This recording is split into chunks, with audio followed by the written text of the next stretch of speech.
அண்மைச் செய்தி. ஆம்ஸ்ட்ராங் கொலை வழக்கில் தேடப்பட்டு வந்த ரவுடி சிசிங் ராஜா கைது செய்யப்பட்டிருப்பதாக தகவல் வெளியாகியிருக்கிறது.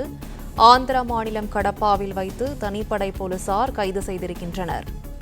ஆம்ஸ்ட்ராங் கொலை வழக்கில் தேடப்பட்டு வந்த ரவுடி சிசிங் ராஜா கைது செய்யப்பட்டிருக்கிறார்.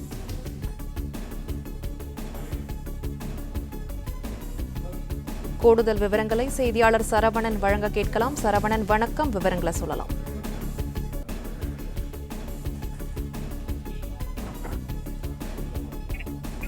தாம்பரத்தைச் சேர்ந்த பிரபல தாதாவான சிசிங் ராஜாவை தனிப்படை போலீசார் கைது செய்திருப்பதாக தகவல் வெளியாகி இருக்கிறது. கடப்பா பகுதியில, ஆந்திர மாநிலம் கடப்பா பகுதியில அவர் பதுங்கியிருந்ததாகவும் கடந்த 2 மாதங்களாக அவரை தேடி வந்த நிலையில் தற்பொழுது கைது செய்திருப்பதாகவும் தகவல் வெளியாகி இருக்கிறது.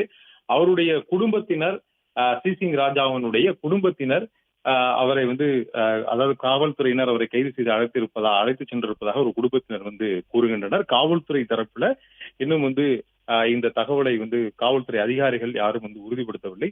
ஆம்ஸ்ட்ராங் கொலை வழக்கை பொறுத்தளவுல இவர் சந்தேகத்தின் அடிப்படையில சிசிங் ராஜாவை தொடர்ந்து தேடி வருவதாக போலீசார் தெரிவித்திருந்தார்கள். தொடர்ந்து அவர் ஆந்திர மாநில வனப்பகுதியில் அவர் தலைமறைவாக இருப்பதாக கிடைத்த தகவலின் அடிப்படையில அங்கு தனிப்படை போலீசார் முகாமிட்டு தொடர்ந்து தீவிரமாக தேடி வந்தார்கள்.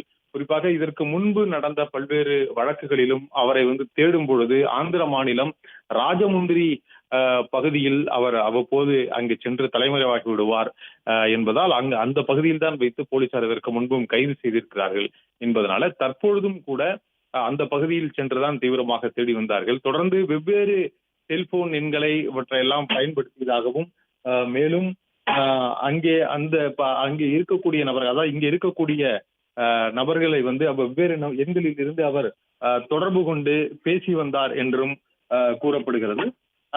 அதன் அடிப்படையில தொடர்ந்து தனிப்படை போலீசார் அவர் குறித்த விவரங்களை திரட்டி வந்த நிலையில அது குறித்த விவரங்கள் கிடைத்ததன் அடிப்படையில் தற்பொழுது அவரை அங்கு சென்று கைது செய்திருப்பதாக கூறப்படுகிறது. இந்த ஆம்ஸ்ட்ராங் கொலை வழக்குக்கு பிறகு வெவ்வேறு வழக்குகளில் தொடர்ந்து தொடர்புடையவர்களும் கூட தலைமறைவாக இருக்கக்கூடிய நபர்களை தேடக்கூடிய பணியில தொடர்ந்து போலீசார் ஈடுபட்டார்கள். இன்றைய காலையிலும் கூட பிரபல தாதாவான சிடி மணியை தனிப்படை போலீசார் சேலத்தில் வைத்து கைது செய்திருக்கிறார்கள். அவரும் கூட தற்பொழுது சென்னைக்கு அழைத்து வரப்பட்டு விசாரணை வளைத்திருக்கிறார்.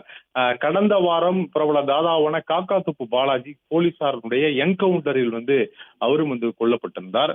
இதற்கு முன்பும் கூட இந்த வழக்கில் தொடர்புடைய பல்வேறு நபர்கள் தொடர்ந்து கைது செய்யப்பட்டு வருகிறார்கள். சிசிங் ராஜாவிற்கு இந்த வழக்கில், ஆம்ஸ்ட்ராங் வழக்கில் தொடர்பு இருக்கிறதா இல்லையா என்பது குறித்து அவரை அழைத்து வந்த பிறகுதான் விசாரிக்க முடியும், முதல்ல அவரை பிடித்து கொண்டு வந்த பிறகுதான் விசாரிக்க முடியும் என்று ஏற்கனவே போலீசார் தெரிவித்திருந்தார்கள்.